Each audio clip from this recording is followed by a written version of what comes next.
Hey guys, I hope you're all having a great quarantine. One of the things that I've been thinking about as I'm, sitting around, I've been doing a lot of recording. I wrote a song a long time ago that I finally decided to record, since I had plenty of time to sit down and do all the little tweaks to it. It probably took about an 8-hour thing, soup to nuts.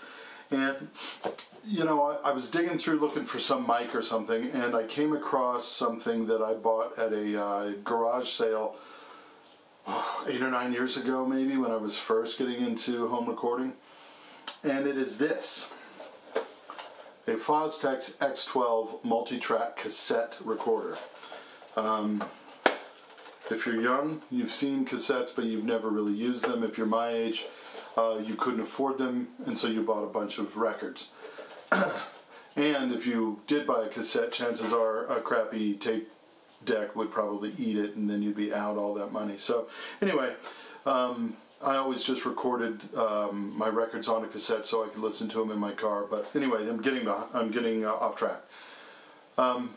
Lo-fi music in the 70s and 80s was basically, when you think of garage bands, not the computer program, but the actual genre, a lot of those were being recorded on things like this. Behind me, you see a bunch of Guided by Voices posters. They're my absolute favorite rock and roll band. And all of their early stuff was recorded on a, a Tascam? Tascam Portastudio, I think, is who makes the Portastudio. Anyway, they were recorded on Tobin Sprout's multitrack. And so basically that's what this is. This is a much cheaper version of the Portastudio. It only has one line in at a time. One line in, meaning you can only record one track at a time. So I decided I was going to just have fun and record one song with this, soup to nuts. I'm hoping to have some sort of a stomp box type percussion, an acoustic guitar, a vocal, and a lead. Actually, the lead will just be, spicing it up. It's not going to be like throughout the whole thing.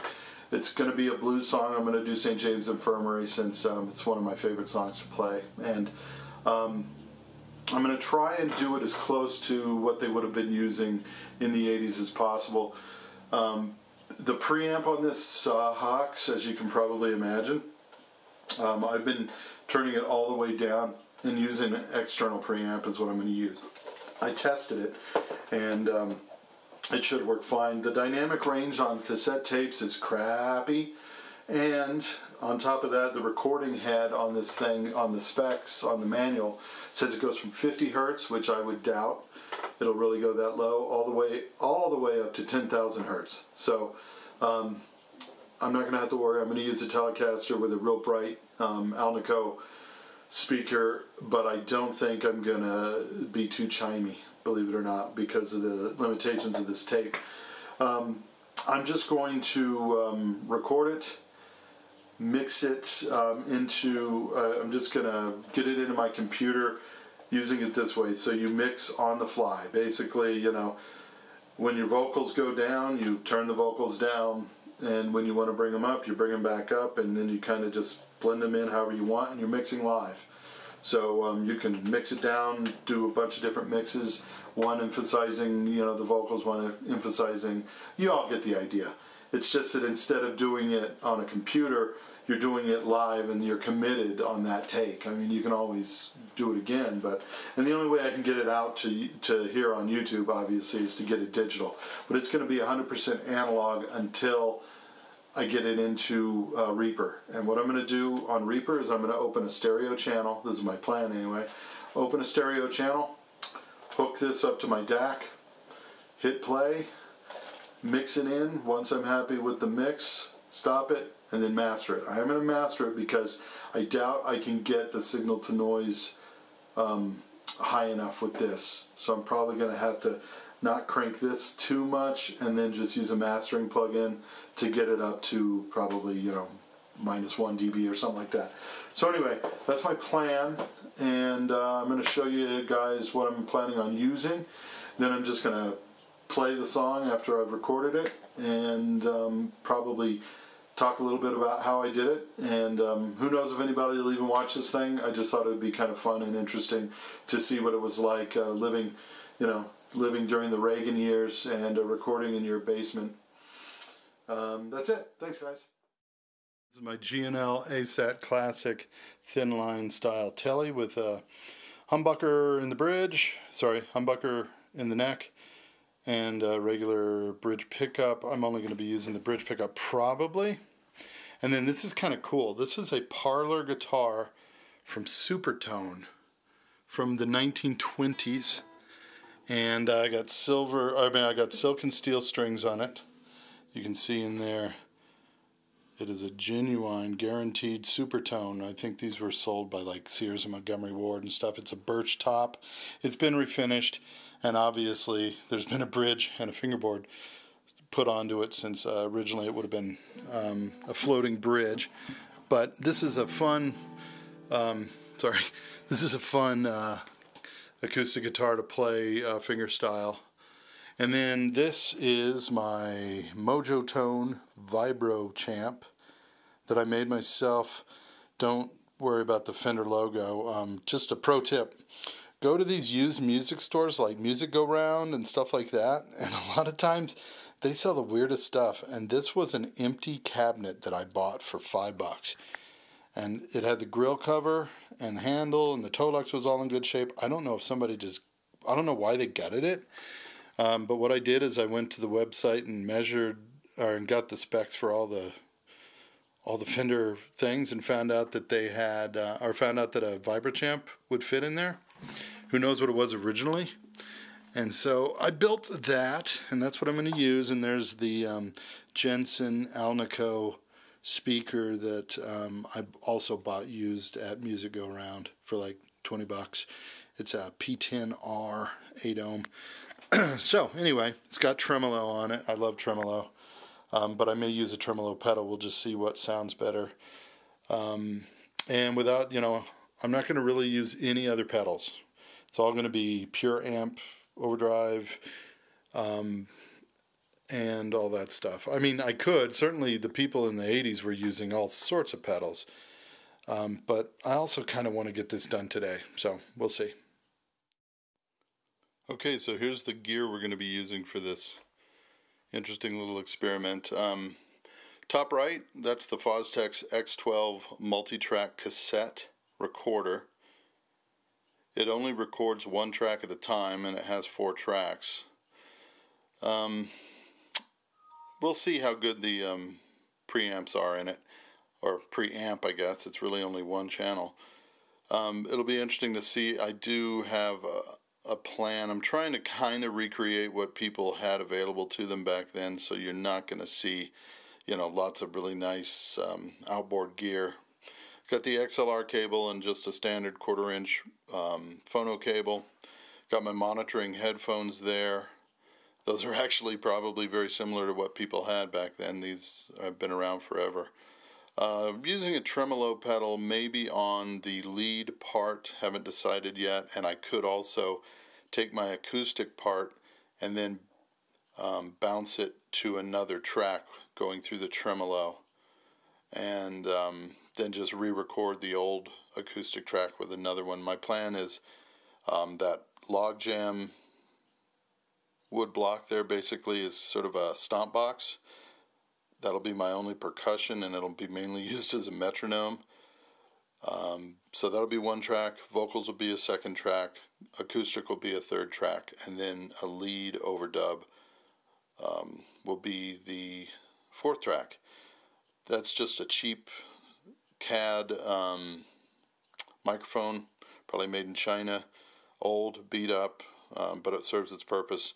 And then underneath that black box is an Art Tube MP, which is a microphone preamp and built-in compressor, and it's got phantom power. So I don't know, maybe I should go with an SM57. That might be a little bit more realistic to the whole lo-fi aesthetic, but at the same time I just don't know what kind of results I would get with that, but we'll see. I may end up switching to an SM57, which would mean I wouldn't need quite as much preamplification, at least not phantom power. So That's it. We're gonna get to recording and see what happens.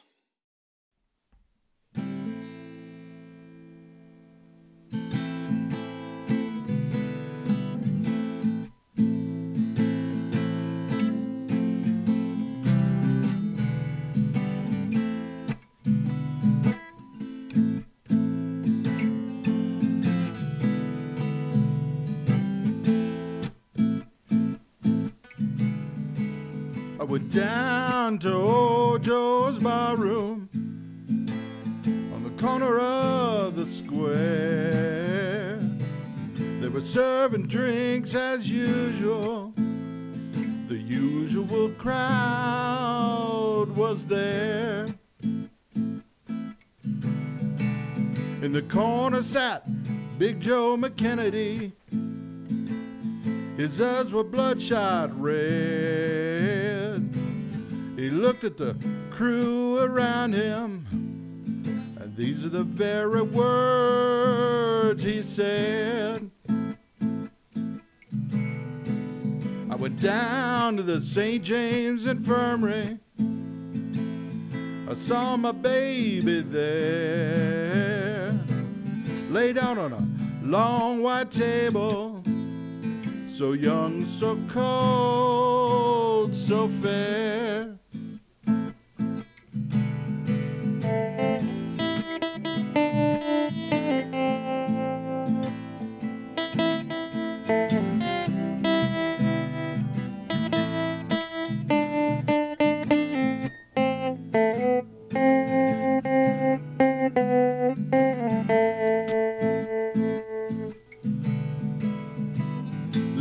Let her go, God bless her, wherever she may be. She can search the whole world over and never find another man like me. 17 coal black horses hitched to a rubber-tied hack. 7 girls are going to the graveyard, but only 6 are coming back. When I die, won't you bury me in my high-top Stetson hat? Put a $20 gold piece on my watch chain.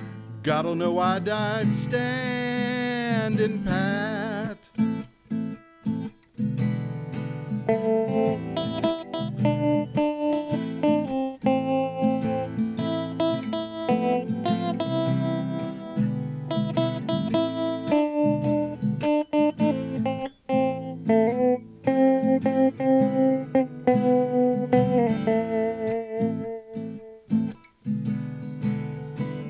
Now that you know my story, won't you pour me another shot of booze? And if anyone should ask you, I got the St. James Infirmary blues. I got the St. James Infirmary blues.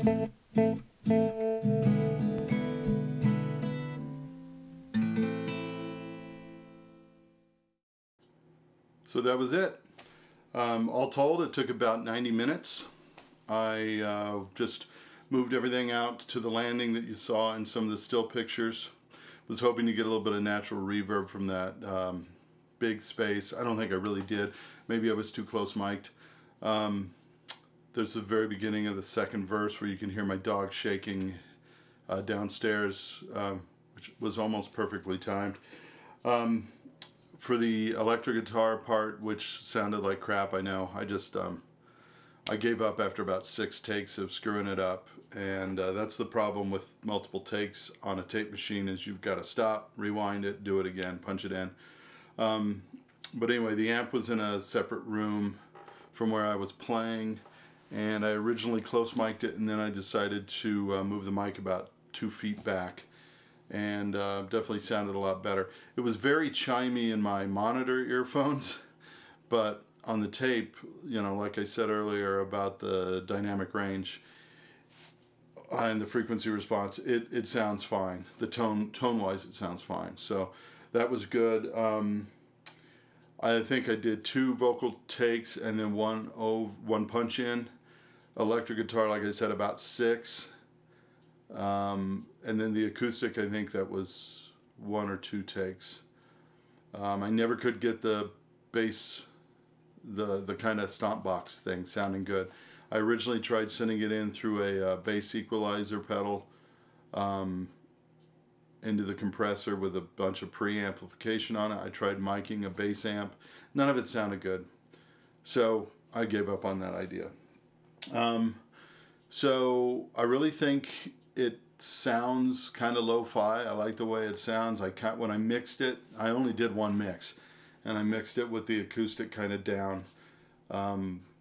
I think it sounds good. It's funny that you can buy tape emulators to do this stuff, or you can just run something from your output of your interface into the input of this tape machine and get the real hiss and the real compression that way. I really enjoyed this. It did not take very much time. It was fun. It definitely keeps you stripped down. You know, I mean, the fact that I had a compressor on all of the tracks that was going into it means that I was probably a little bit more advanced than a lot of the people that originally recorded with these things. Of course, those were just demos and things like that. And it's not like I'm publishing this song or anything, but I do like the way it sounds. There was no post-production whatsoever done on that, with the exception of the mastering plugin that I put on it just to bring the overall level up. The signal to noise was way too low. And, you know, would I do it again? Probably not. You know, we all have as much computing power in our pockets as all these producers in the 60s and 70s had available to them. And would I use it as an effect? Probably. I might very well do that. Having only 1 input means if you want to do multiple inputs, you're going to have to use a mixer, which is no big deal.